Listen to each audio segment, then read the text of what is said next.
Hi friends, welcome to Shreyas Infotech. ఇవాల్టి ఈ వీడియోలో తెలంగాణలోని గవర్నమెంట్ డిగ్రీ కాలేజెస్ కి సంబంధించి ఫస్ట్ ఇయర్ నుంచి ఫైనల్ ఇయర్ వరకు వివిధ సెమిస్టర్లకు సంబంధించిన ఎగ్జామ్ ఫీని ఆన్లైన్ లో మనమే ఎలా పే చేసుకోగలమో ఈ వీడియోలో చెప్పబోతున్నాను. దయచేసి వీడియోని లైక్ చేయండి. సో దీనికోసం మొదటగా మీ ఫోన్ లో లేదా పీసీలోని బ్రౌజర్ ని ఓపెన్ చేసి సెర్చ్ లో degree exam fee pay online అని టైప్ చేస్తే పైన వెబ్సైట్ చూపిస్తుంది, లేదా డైరెక్ట్ లింక్ డిస్క్రిప్షన్ లో ఉంది, చెక్ చేసుకోండి. సో ఇప్పుడు సైట్ ఓపెన్ అయ్యాక మెయిన్ విండోలో ఫస్ట్ ఆప్షన్ అకాడమీని సెలెక్ట్ చేస్తే ఇందులో తెలంగాణకి సంబంధించి అన్ని గవర్నమెంట్ డిగ్రీ కాలేజీల లిస్ట్ చూపిస్తుంది.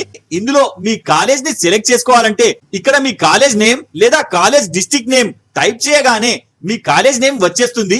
సెలెక్ట్ చేసుకోండి. తర్వాత పక్కన అకాడమిక్ ఇయర్ ని సెలెక్ట్ చేస్తే పాస్ట్ 4 ఇయర్స్ కి సంబంధించిన లిస్ట్ చూపిస్తుంది. సెలెక్ట్ చేసుకోండి. తర్వాత పక్కన పేమెంట్ కేటగిరీని సెలెక్ట్ చేస్తే 4 ఆప్షన్ చూపిస్తుంది. ఇందులో 1 exam fee, 2 miscellaneous fee, 3 duplicate memo fee, 4 రీ అడ్మిషన్ ఎగ్జామ్ ఫీ.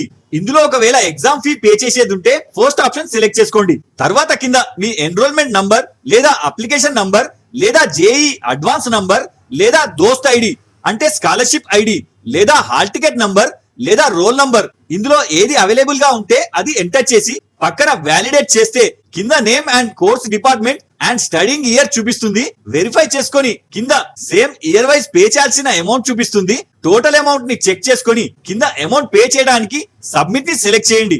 ఇప్పుడు పేమెంట్ గేట్వే చూపిస్తుంది. ఇందులో కార్డ్ లేదా నెట్ బ్యాంకింగ్ సెలెక్ట్ చేసుకొని పే చేయండి. వన్స్ అమౌంట్ డిడక్ట్ అవ్వగానే స్క్రీన్ రీడైరెక్ట్ అయి పే చేసిన అమౌంట్ స్టేటస్ సక్సెస్ అని చూపిస్తుంది. కింద డౌన్లోడ్ రిసిప్ట్ ని సెలెక్ట్ చేసి రిసిప్ట్ డౌన్లోడ్ చేసి పెట్టుకోండి. అంతే. సో ఈ వీడియోలో మీకు ఏమైనా డౌట్ ఉంటే నాకు కింద కామెంట్ చేయండి. ఇలాంటి మరిన్ని అప్డేట్స్ కోసం వీడియో లైక్ చేసి ఛానల్ సబ్స్క్రైబ్ చేసుకోగలరు. జై హింద్.